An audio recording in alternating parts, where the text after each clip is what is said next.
Hi, everybody. Welcome to my channel. My name is Jasmina from Jasmina Brozovic Astrology. And today I'm going to talk with a special friend, Kara, about what are we going to talk about? Aspect patterns. So what are aspects in the first place? What are the pattern means for your chart? I'm going to go a little bit of detail for the 6th major aspects. Before we start, I want to welcome everybody who is new to my channel, and I want to say hi to everybody else who is here on a regular basis. And I want to say hi to Kara. How are you? Welcome, Hello. welcome. Thank you very much for having me. It's good to be here. Oh, I love it. I love it. So you have two Geminis here today, guys. So bear with us. Hopefully I won't overtalk. If you can stop me at any time. No. This is the best way to do it. So please introduce yourselves in a few sentences. What is your astrological background? What do you do? And everything like that. Sure. Well, my name is Kara. You can find me on the web at astrokara.com. And I'm an evolutionary astrologer. And I also call myself an emotional wellness coach. Coaching just seems to go very well with this evolutionary astrology, especially. I'm in the school of thought of Jeffrey Wolf Green. My mentor is Simon Vorster of Raising Vibrations. Yeah, I'll stop there for a moment. I love it. I love it. Yes, I peeked a little bit into evolutionary, but not much. I know about the nodes and Pluto. This is where I kind of stopped at the bending. I always look at the bending planet of the nodes. I kind of find it interesting. I have actually Jupiter bending on my nodes. So Okay. plus, yeah, and I have all these Gemini planets in the 9th house. So I think Jupiter is a topic of my soul in this life. Absolutely. It's very interesting. Yeah, and I have Jupiter on my ascendant with a Sag North node. So I think we're kind of the twin souls, the Gemini here. Yeah, so we have both Gemini and Sag vibes. I love that. Signatures. How do you say signatures? Yes. Yes. Oh, I love that. Yeah. So I'm actually a modern astrologer. I call myself intuitive because I don't do by the book. When I see a chart, I actually go with my intuition. Unless the client has a specific question, I always go what first comes up, and that's how I start. I don't go by houses or by this. I just kind of follow the flow, and I find it actually very good. People find to resonate with that. So that's why I call myself intuitive. Yes, I come from school of Steve Judd. Actually, he was my first teacher. Then I went, because I'm a Gemini all over. I need to learn all the time. So I have so many schools. Multiple teachers. Yes, Uranian math, and I'm studying Uranian astrology with him at the moment. That's no houses, just a dial, something different. Definitely Uranian. I love that. And I'm also pursuing a diploma in astrology with LSA. And I want to shout out to them for giving me this wheel I'm going to use to present these patterns. I love that wheel. It's dynamic, just like so I can do something with my hands. If I have just presentation and do this, like my It's so funny because I'm doing that right now. It's the Gemini hands. It's the Gemini hands. We have to get just moving. Anyway. Okay, let's start. So let me share my screen first. Did I freeze? I hope I'm not going to freeze. Did I freeze? Nope. Okay, I good. can see you. And I love this tool as well. This is really interesting. I love that it's dynamic. Yeah. You were showing me a little bit before we got started. Yes. So it's like a wheel, and we rotate, and then you can, go. It's very good. It keeps my hands busy. Yes, I love it. Yeah. Okay. So before we start, I know you have one of these patterns in your chart, and we're going to use your chart as an example, your placements. But before we go to that one, I want to start with the most common aspect patterns. Before we start with that, let's just a few words about aspects. So aspects are between planets, are how the dynamics of the planets, how they communicate with each other. Are they flowing energy, or is it hard? So that's what aspects just in general are. I don't want to go into more details, but just how the energy flows between two planets, let's say. Would you add anything else? Yes. I call it a conversation, like the kind of conversation that the two planets are having. Absolutely. Yes, exactly. Do they communicate? If not, what does that mean? Stuff like that. So this is what we're talking about today, is how they communicate in a very prominent way. So these patterns are when people who have these placement patterns in their charts are very dominant. It really dominates their chart and their personality and how they appear in the world. Yeah, what would you say? What are those patterns for you in evolutionary astrology? For me personally, or for just the biggest ones in EA?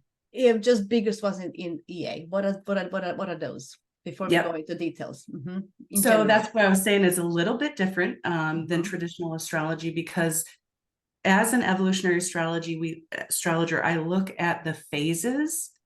So, for example, we have a conjunction where two planets are together. Okay.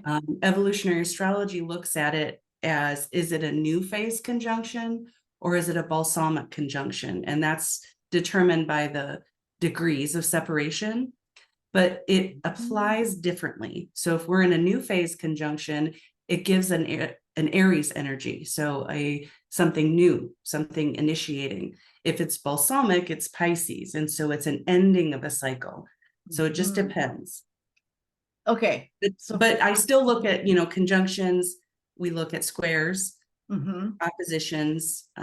We do look at a Yod, which is two inconjuncts. And trines and sextiles. Oh, okay. So degrees are important. So the degrees are important in evolution. The degrees are very important. Yes. Okay. I know. Like, I don't want to personalize this, but I have two big conjunctions in my chart: Mercury and Moon at 2 degrees. So that would be like an Aries one, right? Depends on which one is It's just is 1 minute, 1 minute apart. So my Moon is 2 minutes 16, and Mercury 2 degrees and 15 minutes. So there's like a 1 minute. So Mercury is 1 minute before Moon. It's just literally. So the moon is ahead of Mercury. Yes, for 1 minute. Yeah, 2 degrees 15 minutes and 2 degrees 16 minutes. Yes. So I would call that an Aries conjunction. I would call that a new phase conjunction. So I would say that there's an Aries element to your Mercury and Moon, which makes sense as I'm talking to you, because you're a fast talker and bring your ideas out very, assertively, I guess. Yes. I would say. You're very polite to me. I know I have to talk more slowly. I really have to focus and concentrate, because my mind process information so fast, and I can't, there's no, time to say everything that I want to say, and I don't want to forget anything. So like, and then people don't understand me at all. Like, okay. I get that way too. I understand. Yeah.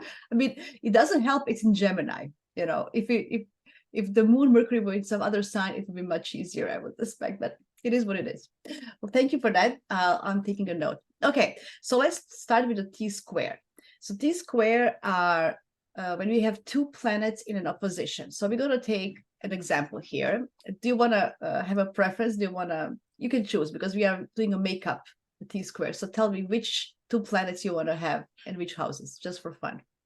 Oh, let's go with, I'm just thinking about my own chart, which is easy enough for me. So we can do Jupiter and Aries. Okay, in the first house. Opposing Pluto and Libra. Oh, I don't want this Pluto. I want this Pluto. Okay.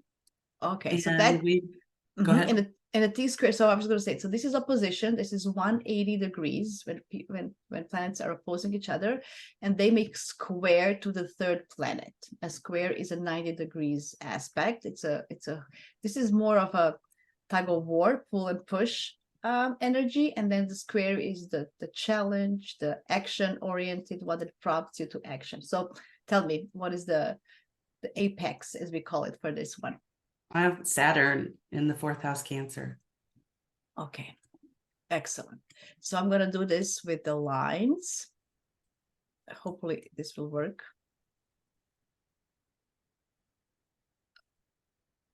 This used to work last time I was working too. This is when you do. I don't know why it doesn't work now.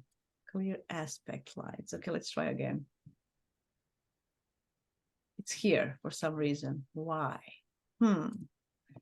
Okay, that is interesting. Anyway, the whole point of this, what is this? Okay, let's go again. This usually works. Well, life. We've had a couple big solar flares this week, so I'm wondering if those coronal mass ejections are impacting. It's impacted some of my electronics, so No, We'll it say doesn't it's work. that. We can't call it Mercury retrograde because Mercury's now direct. Yeah, So look at that. It's here for some reason. Why? Oh my Lord. The whole point of this, me sharing this, is I'm going to cut this. I'm going to edit this part of the video because sure. it's, this is annoying me. Okay. And you froze again, just by the way. But Mm, it's probably okay while you're sharing your screen. oh my Lord. Okay. Maybe that's fine. Maybe because this is online. So maybe my connection is not working properly. Okay. Okay, I'm going to put a pause. Okay, and I think we got this. So let's share our screen again to see T square. And I froze again. Did I? No. Okay. I see you. Okay. Okay. So do we see a T square? There you I go. do. It's not pretty, but you guys get it. So this is opposition, 180, and then we have two squares. So Pluto is squaring Saturn and Jupiter. So this is one of the most common aspect patterns. It's one in the fourth chart. So every fourth chart has a T square. So it's in the same modality. So as you can see, this example modality, it's cardinal modality. So that means that this is a very active one, proactive one, very assertive one, very, it's called, it's something calls for action. So this, whoever has this needs to act it out, needs to initiate action to make it happen, right? So it's one of those. So what I wanted to say is that, so there's an apex here. Yeah, so the energy through this opposition is actually manifested through this. So since this is your example, Kara, please tell me, how does this manifest through your life? We know that Saturn is a teacher, one who gives us limitations. So it's very hard energy and it's karmic. And then Pluto as well is transformation. It's also not easy, but it has this Jupiter here. So tell me, how did this occur in your life? This hard energy. Yeah, it's tough. It was tough for me, especially growing up. My emotional body needed a lot of work. Saturn there and Cancer in the fourth. There was a lot of challenges for me in my family of origin. And so how I read a T square is actually, I read the opposition and then I also read the squares. Okay. So for me, the opposition is actually, for me, it's a Libra energy. Where I know in traditional, I think it's more of a Saturn, but the opposition for me is more of a Libra energy because there's extremes here. It's the push-pull. It's you're over here in the Libra energy and Pluto, you're over here in Jupiter and Aries. And then, I say the way you said it, the apex is Saturn, where the energy needs to be focused and acted out, so to speak. So there needed to be container. That's how I see Saturn. There needed to be a container for my emotions, specifically around what I believe. That's Jupiter. How I act on what I believe, Jupiter and Aries, and how does that play out for me in my relationships, Libra. Yes, I can see it. And then there's a authority from your home with this Saturn in Cancer. It's very strong. So, actually emphasize on how to work with that authority so it doesn't, crash you. But, and that comes with time. This is what Saturn does. So I would say that before Saturn returned, it was really hard. Yes. So after 30, it probably with this, because also Pluto is also a very hard energy as well. So this Jupiter who wants to, be happy and optimistic in the first house and just expand and grow, it has two planets that are limiting that Jupiter, right? So it's like no. So so that's what this energy is all about. So the focus needs to be here on this Saturn, which means you kind of needed to be your own authority, or put make your own boundaries and not anybody else do it on you, which is, of course, when you're young, it's hard because family. That's how we're conditioned. Yes, exactly. I know. Anyway, this is very good. So I know you have a grand cross. So guys, this means that there's another T-square on the other side. So it's like this is the hardest of all the of these patterns, because it's like double whammy of challenges. But I have to tell you, people who, from my experience and from clients and family and friends, people who have squares in their chart actually do much more from their life and than people who have lots of trines, just because the people with trines, they're not aware of that energy. It just, so they don't use it in a more productive way. So I know it's hard for the square people. I call them square people, but I actually, it's so good for your soul purpose, for your evolution, for everything that, And yeah, the way I see a lot of trines, when I see a lot of trines in a chart, I call it, it's kind of it's something that we can easily take for granted because it's so natural. It comes so natural to us. And so, because I have a trine between Mercury and Uranus. So things like that just come so naturally to me that we do kind of take it for granted. We don't realize that it's, something that we need to grow with. But squares are definitely choice points. They're definitely, I call it turning the corner. It's that 90-degree. And then for evolutionary astrologers, we have a first quarter square, which is what we call the crisis in action. And then we have a third quarter square, which is the 270-degree mark. That's the crisis in consciousness. So is it about taking action, or is it about what you believe in? I love that. That's very good. Yes, I think with trines, as you mentioned, it's something that you're not kind of even conscious of. That's the problem. So you're not even aware, and then you just go in your life. It's not real. It's present, but it's just so natural that we don't pay attention to it. Yes, I feel that, to be honest, in many, many ways. It just comes, like, this is it. Like, I don't even question it in my trines. Yeah, it's interesting. Yeah. Okay, so what is on the other side for you? Tell me, what is My it? moon. Oh, moon in Capricorn. Oh, another dimension. Ooh, okay, let's see this. So this is what is called. It's not perfectly done because I'm not an artist, but but not to scale. But this is what the Grand Cross is all about. So we have two oppositions. So it's made of cross of two oppositions, and this is really.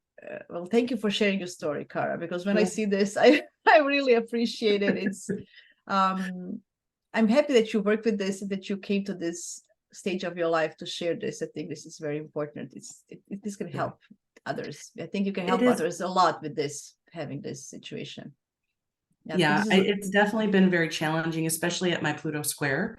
That was also when Pluto was transiting my moon. Oh yeah, here. Therefore, opposing my Saturn, and my Venus is actually down there in Cancer as well. So, we have that in common. We have that in common. I also have Venus. Venus is actually in front of Saturn. That does make a difference for me. As an evolutionary astrologer, again, that's what I call a new phase conjunction versus a balsamic. So you can see in my chart or in my life how the Venus energy is so important to move away from Saturn, to really create my own boundaries, to create my own sense of understanding of my own worth. So moon in Capricorn ruled by Saturn, in Cancer ruled by the moon. So we have this opposition, plus it's ruled by the opposing signs and the opposing planets. So that's been one of the biggest challenges for me. And it just goes back to that early life conditioning that was very rigid, very much not able to share my own emotions. So I didn't learn how to handle my big emotions, didn't have a container to put them in. And so as I got older, I had to really learn what that meant for me, and, how to be in relationship with other people when I'm trying to control my emotions or control other things. And if I couldn't control myself, I would try to control everyone around me. And that was one of my biggest challenges. And, that's one of the things that come with Capricorn energy. Yeah. So how tight is Pluto Venus square? They are just outside of the 10-degree orb. So it's not that tight, because it's interesting. But with Pluto, I use a pretty wide orb because, In Evolutionary, you guys do, yes, I know. But it's interesting how many things we have in common. I have Venus in Cancer as well, and my square is exact. Not Oh, exact, 2 degrees, 2 degrees, sorry, 2 degrees, but I feel it exactly so. Yes, yeah, is it the Libra? Pluto Venus, yeah. Yeah, Pluto Venus relationship, is, yeah, yeah. yep. Pluto Moon is tough. I mean, Pluto Yeah, in aspect to any planet is challenging. So, but yeah, it has its own dynamics. yeah. So guys, yeah. So anybody who has this kind of configuration in their chart, it's challenging, but I feel that it's very rare. First of all, it's 1 in 40, 50 people have it. So not many people have it. I think those people are special. I always feel that people who have Grand Cross are very special. They came for a special mission in this world because they can change the world actually through the example of transformation, like especially with Pluto involved. So, hats And I off. do feel like Great that's my job. mission to hold space for others. You know, that's, what I've come out of my own healing journey now is what I'm doing for others. And it's so interesting that you mentioned that, that it's not that common, because both of my sons actually have mutable grand crosses as well. It's yes, we know that that this happens, and we can see genetics genetics in the charts very often. It's something out of this, yes. So yeah, so this is I made some notes. So as you confirmed, life is full of difficulties, challenges, problems, especially when we are young. Uh, but I feel with age, not only that you become successful within who you are, but also in the outside world, successful in business, in work, in relationships. It just kind of, all these troubles that you had in the first, let's say, 30 years of your life or so, it just kind of, all that experience makes you stronger, makes you the mentor, makes you the one that people want to follow because, for the example. So whoever is young and going through this, I know it's challenging, and I always try to help people navigate these energies in the best possible way, but you have to go through them. It's not easy. You can't sugarcoat Pluto. Or Saturn. You have to And go you through can't that. rush it either, especially with Saturn. Yes, that's also another one, right? So what did I also so the thing is, you have this urge to overcome the obstacles. So there's like it's like you want to do it, so you have that drive for that, and that is priceless. That's what makes difference between somebody who is successful and not successful, is that you want to go over this. You don't give up. You don't go like, I don't want to do it. So this is what it is. I want to have like a positive spin on it for people who are listening, to understand that it's not that dark as it seems. It is hard, but after that, you're like unbeatable. Like you're the top of It the does world, feel that way. It right? does feel that way now that I feel like I'm past a lot of the real big heavy transits. I'm just getting ready to go into my Chiron return. So, we'll see how that goes. But Pluto across your moon is one of the hardest transits, or Pluto fourth house transit is, it was rough. But yeah, I do feel like it is a turning of a corner with all of these squares. It's like there's something around the corner that is to be had. And it does feel like this continuous drive. I mean, the cardinal energy is that of initiation. And I have never felt like I've backed down from things and I'm an Aries rising too. And my Mars is Aries. So I'm like, when I feel like something, I'm going to go for it. Yeah, absolutely. Yeah, I like that. Yeah, it's a tough struggle to learn how to manage your own energy, but once you understand it, there's nobody can beat you. As I said, top of the world. I think it's important to, yeah.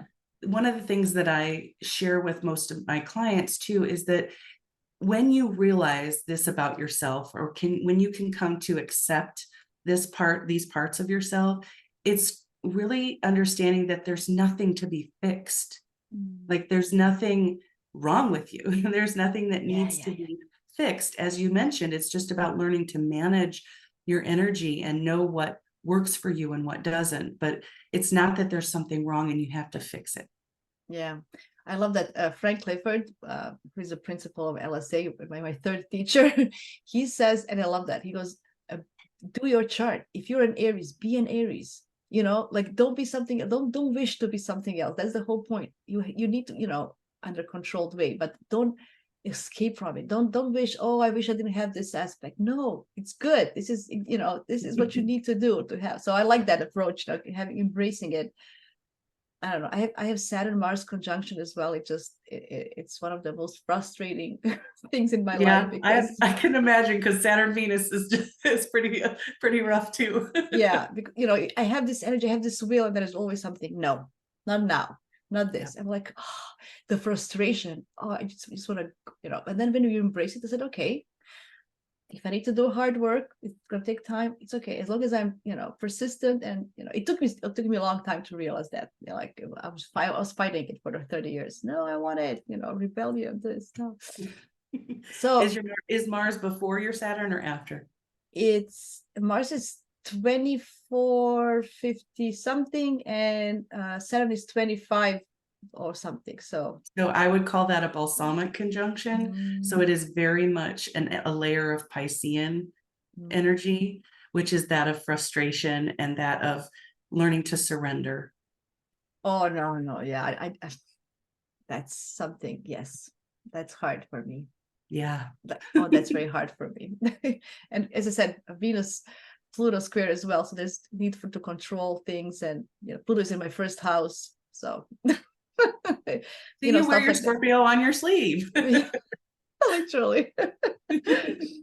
Awesome. Okay, so let's talk about something else, because this was very good and I love it. I think you explained it so well through your example, and you're a living example how this can work into your favor at the end. So I love it. I love your energy. I love how you dealt with that, how you're using it now. Perfect. I'm so happy that you're here today. It's really, Thank really you. good. No, this is great. I love it. Awesome. I love hearing your take on it, because it's a different take on it from what I'm used to. So I love that as well. Oh yeah, I love to learn from other, you know, fellow astrologers with a different techniques or different practice. It's awesome. Yes. You know, my Gemini brain is like, oh yes, give me more. Like Give me more, give me more. Yes, me I'm too. obsessed, literally with Pluto in the first house, obsessed with that. So interesting. Okay, so let's go with something much more easier. I'm gonna pull up example. Let's say Moon again, and then Venus, and I'm gonna put a fixed and Mercury, for example. Oh, is that possible? Yes, it is. Okay. I'm looking. Okay, if Sun is here, okay. I'm just seeing, is this possible? Yes. Okay, so this is like a grand. No, I think I did something wrong. This is Grand Trine, right? Yeah, all the Earth ones. Sorry. We're doing Earth. Yep. Okay. Yeah, I don't know why. Let's do Earth. Okay. Sure. So what does this mean? So this is this is like it's the same element. So elements like this is Earth. So the planets kind of have the same signature, the way they appear in the world, right? It's all for this, for example, you know, all these planets are in a way grounded, or more practical, or more, you know, in tune with the material world, right? So that would that be. So they go with the flow. And but when you have one of these trines, the grand trines in your chart, that means that, as we mentioned at the beginning, you know, you have it, you just don't, you're not aware of it, right? So what would you like? It brings fortune, harmony, easier flow.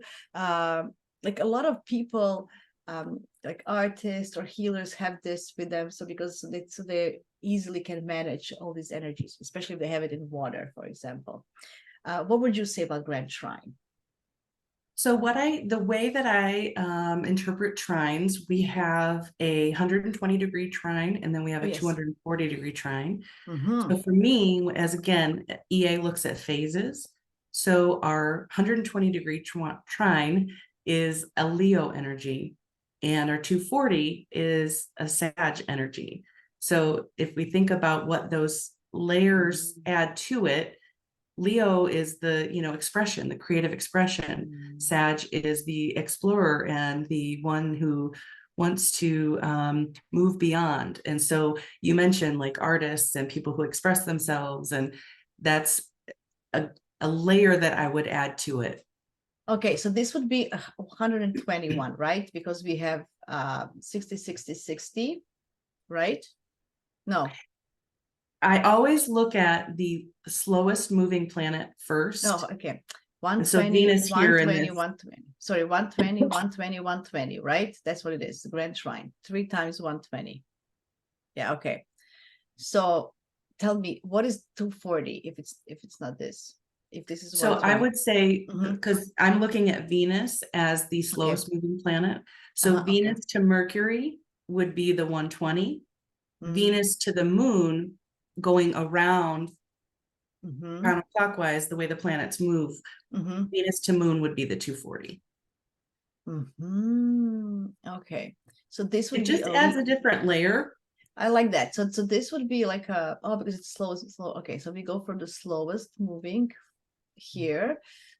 So that would be like a Leo flavor, like a Mhm. creative expression, the way we communicate with others, and relationship would be more of a creative expression or more childlike or playful, right? Yes, And I would this would, definitely still bring in the signs as well, the Taurus and the Mhm. Virgo, but in the way that those two communicate, it's a Leo flavor. Yeah. Yeah, so this would be more playful, let's say, or creative, and this relationship would be more than exploratory, right? Sagittarius, Mhm. more of More a about maybe. trying to find their own way. I like that. Okay, I learn. See, guys, I learn every day something new. I like this. Thank you so much for sharing that, because this gives me another understanding of the chart. So yeah, so this is easy energy. They can be sensitive if it's water. It can be also lazy. Um, especially this one can be lazy. Earth, yeah. Yeah, because it's in Earth. Taurus likes to feel comfortable. Yes. Yeah, so because they need time to move themselves Yes. anyway, so that's the energy. Yeah, so but they're focusing on creativity, as we said, because it's very creative. The magic of trines in literature, the sacred trines, like it's in so many symbolic in symbolism, through mythology, through archetypes, through literature, and even artists, especially many things. Even what is that golden 1 times 3, the golden ratio, right? Yes. Also Yeah. I said sacred geometry. I wasn't yeah, sure if we were yes, heading that direction. Yes. yeah, in architecture and stuff. So this is like a very sacred pattern, if I would say, like it's connected with the divinity in a way, whatever that is for you, and stuff like that. So imagine that it's like, yeah, connection with the higher, like you're getting like this flow from the higher consciousness or whatever it is for you. So yes, it's very possible, but it's very rare to have a double trine, and it's called David's star. And this is actually something that my dad has, so I'm going to put this in. I don't know my dad's by heart, but let's do it this way. I just want to show you how this looks. So of course, okay, here you go. So it goes like this. There you go. It's like a David star. So that's like a double whammy of being lazy. Okay. But it can be like, imagine, so depending in which element this is, but like this is water and earth combination. It can be very unproductive. It has possibility to be so productive, because water and earth is like growing fertile energy. But then with this double trines, the person doesn't even do anything. It just, so it's kind of waste of energy in that sense. But it's a blessing on one hand. I also heard that people who have lots of trines in this life, they had hard lives before, so they could be resting. They're resting in this life, let's say. So let's say this is like a person who came here to rest for one lifetime. Anyway, Yes. And what do again, you it's one of those things that it's not anything that needs to be fixed. It's just about needing to manage the energy. Yes, I would encourage, if I had a client like this, I would encourage them to move, to find a way to express this energy in a way that, to show off in the world what are they actually capable of, because this is very strong. Like they have so many in them, so much capacity, and and stuff like that. So yeah. Yeah. What creative expression that's what I would ask, or that's what I would dive into, is what is their, creative purpose? What do they like doing? What do they feel good doing? What do they, Unfortunately, I find that many people who have grand trines or this, they don't even come for consultations because they don't have the urge, right? People with squares or positions, they have an urge, right? Because they have the challenges. Yes. Right? They're like, how do I work with this? Yeah. Yeah. So that's the reason why probably, you don't see many, I don't have many clients like this. Like I don't either. Yeah. Now that you say that, I thought, I don't have a ton of clients that have big trines. Most of them have square positions. Yeah. I have friends who I just looked at the chart because they're my friends, but not because they came to me for a reason. So that's a good way to explaining it, right? It's just, nothing is bothering you. You have like a happy life, and more or less, like even the challenge you have, you kind of deal with it naturally. It comes to you, and it's not a challenge, for example, right? It's just, that's it, that's life. You kind of, anyway. And that's interesting. I wondered when I was younger, when you had, because you're peer group and you're like, you see your friends that seem like they have just easygoing lives, and you never know what happens behind closed doors, but just when your close friends, their life, you're spending that and a lot of time with them. I'm like, why is it that you get off so easy? Yes. So rough.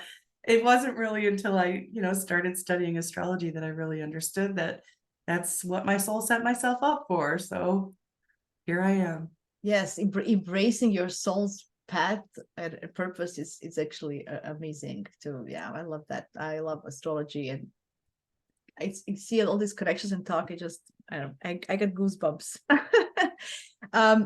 These people usually, maybe later in life, they realize their true potential. Maybe they don't understand it when they're young. They just don't understand it. So that's something that they need to, like, they have the energy there. It's just they need to want to make it happen. You know what I'm saying? Like they need to anyway. So somewhere there's a transit that's going to give them the impetus to move. yes, or other people from their lives. If they, there's situations from the people that surround them, their spouse or children or parents. They're gonna look at what's happening, and they maybe then are prone to do this. But from themselves, it's not that as dynamic as for others. Yeah. Yeah. Okay. Then I want to talk about Kite. So Kite, let's see. What are we going to use? Mars. We didn't use Mars at all. Let's go Gemini. Mars, Sun. Let's do Libra, Sun. And Saturn here. Let's do air for a change. So there is, so Kite means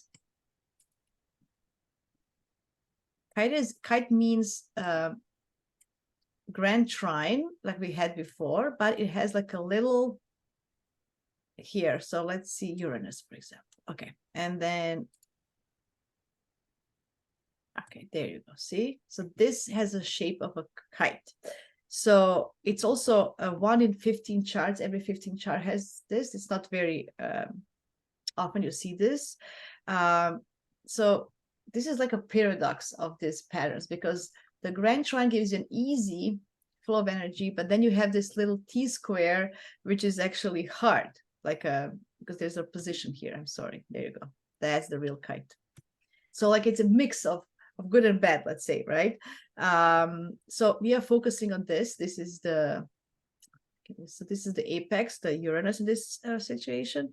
So this usually tells us that this person has like a special, unique talent, skills, or a specific challenge they need to resolve. It's not as bad or it's good. It's interesting. What do you think about Kite?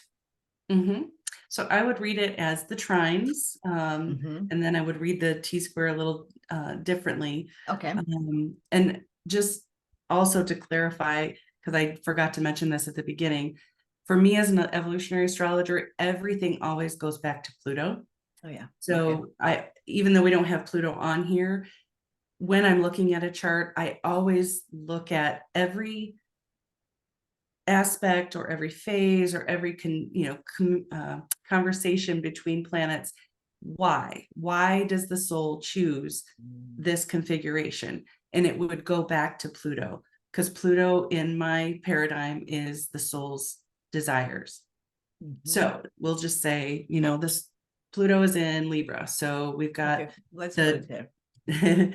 so we've got the determination that the ultimate Mhm. soul's desire is to come and transform how they do relationships.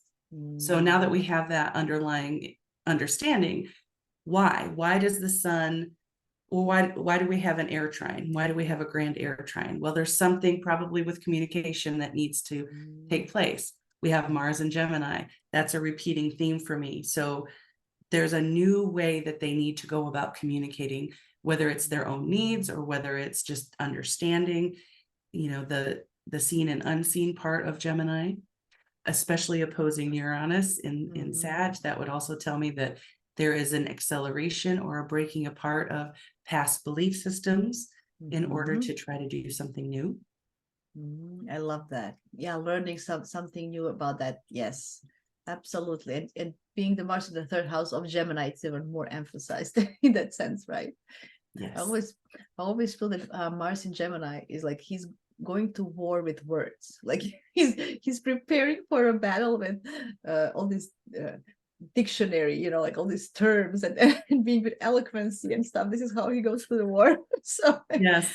And needs some, lots of experiences because they get bored very, very easily. yeah, but they can also express themselves in a wrong way because they just, you know, they use this as a weapon. So it can be sharp sometimes, you know, words do hurt. And if it can, in this situation, especially I'm thinking with Uranus, it can be shocking. It can be really all of a sudden you just, and then, you know, So what's they need happening. their sun there in Libra Yes. to help balance the harmony.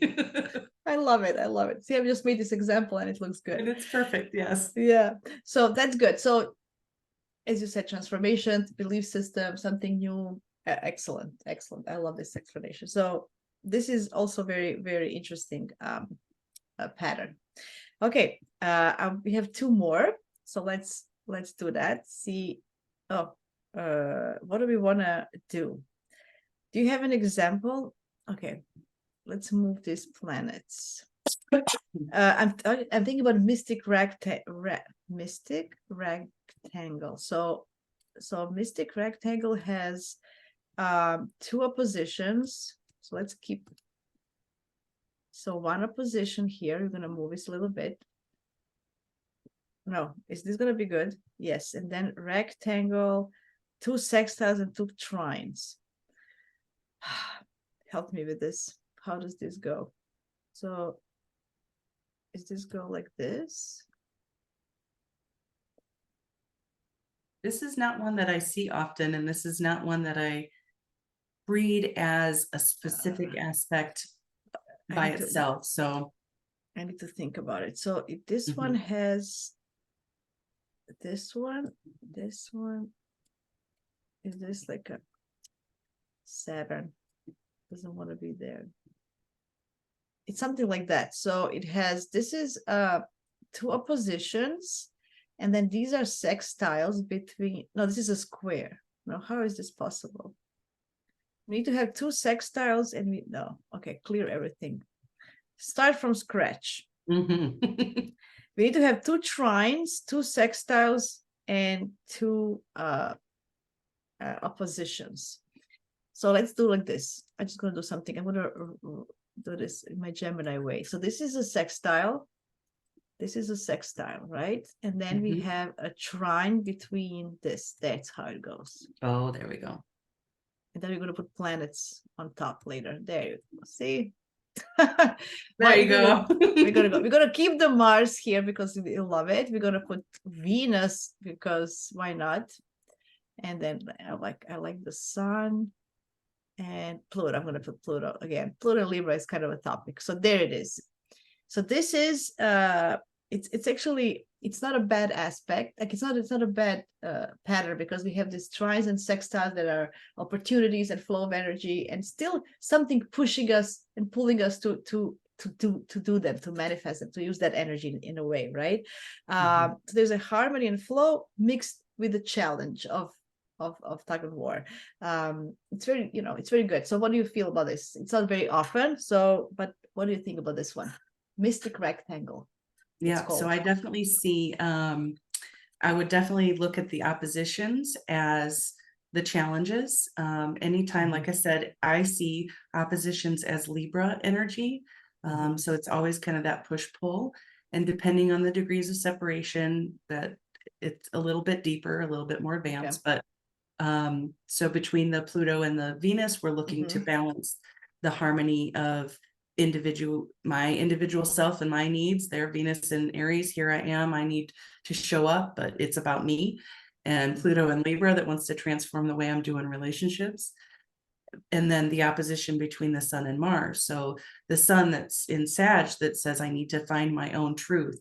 And Mars is going along in Venus or in Gemini and saying, but I need to speak my truth too. Yes. So the flow then flow, is the trines and the sextiles. So that's the supporting energy that helps to balance them out. Right. Yeah. So there's ability to transform in a way, right? And to act in the relationship, because Mars and Venus, when they have a good relationship, that's excellent, right? Because we our desires and how we want to pursue them are in line. So I like that. There's that's very good. So this one is good. If you have this one, it's like it can be like a hidden talent, because there's a thing that you have it, and I find this is usually triggered by transitions or something. It's not really, people are not aware of it until something triggers them. That's what I find with this one. Like when you have Grand Cross, like we started with, or T squared, they're always there. I feel like you feel them every day.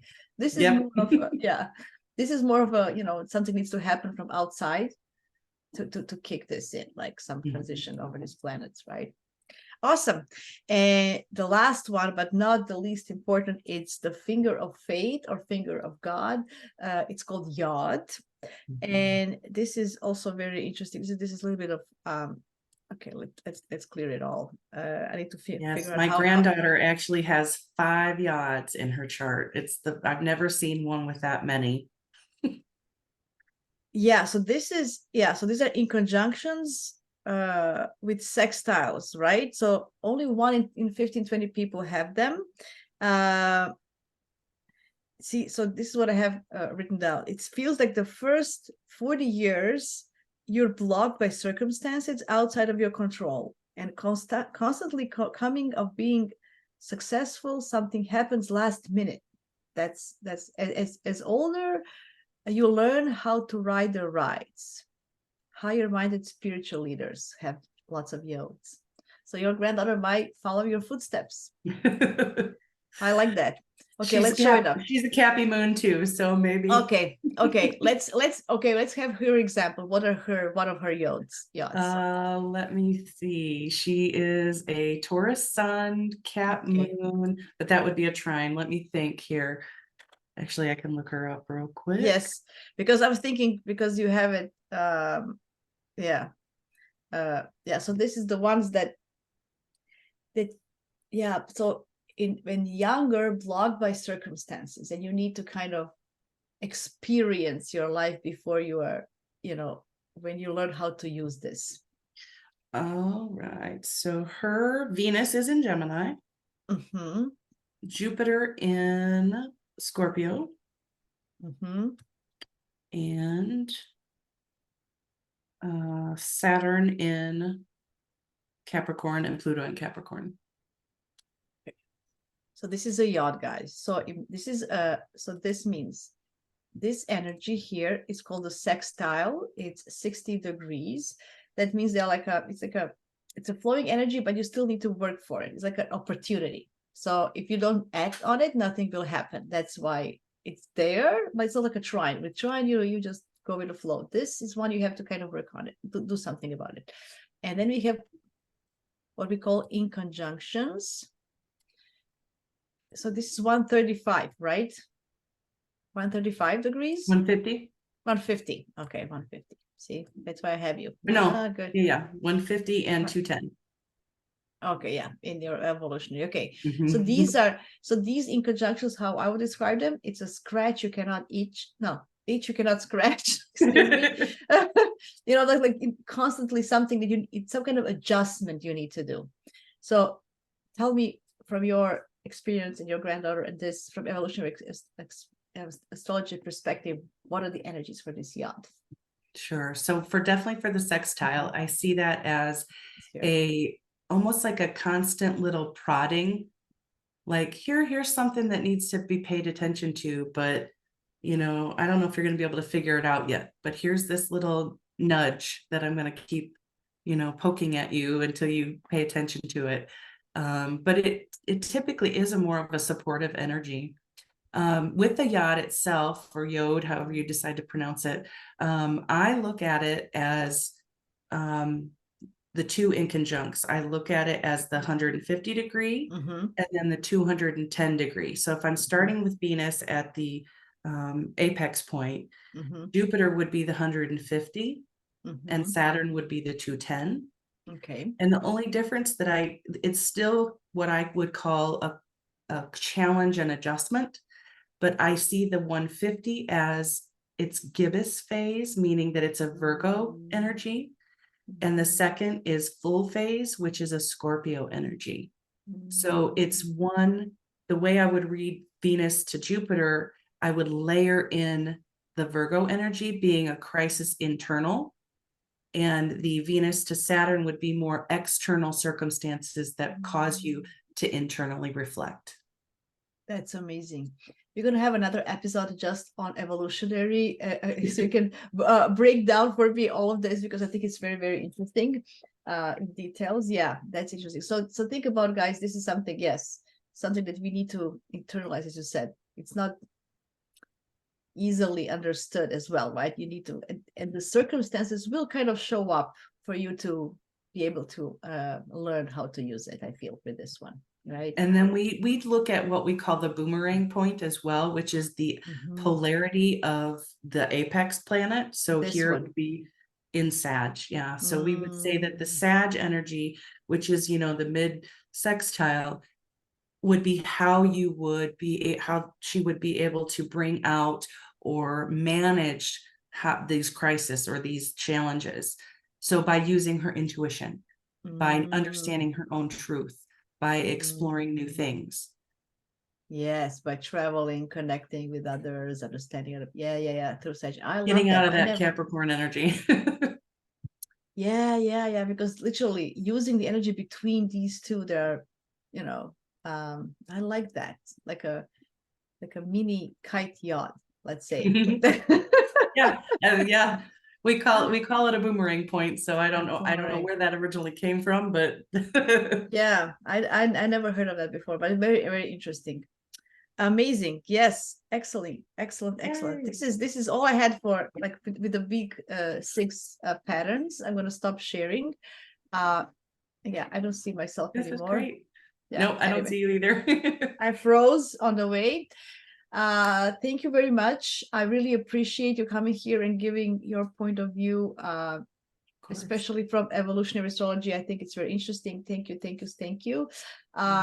Yeah, of course, guys, you don't see me anymore, but before we we close off, please tell everybody where they can find you again, and what are you currently doing, what is happening, do you have anything going on at this point?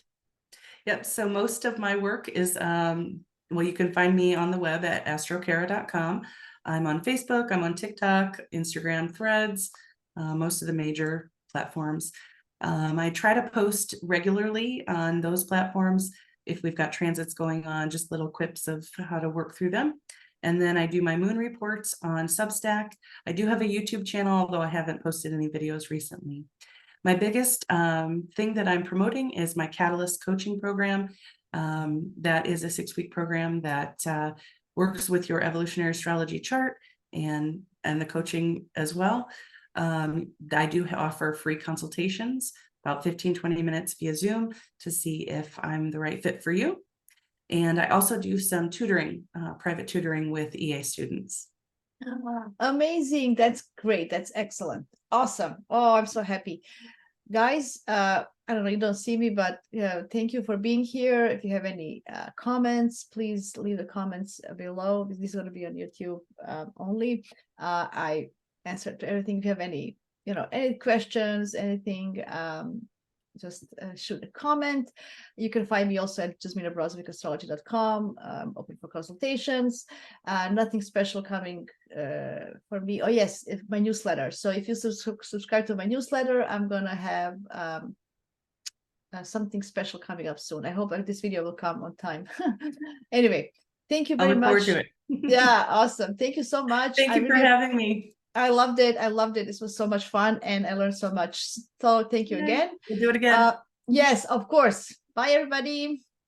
Bye.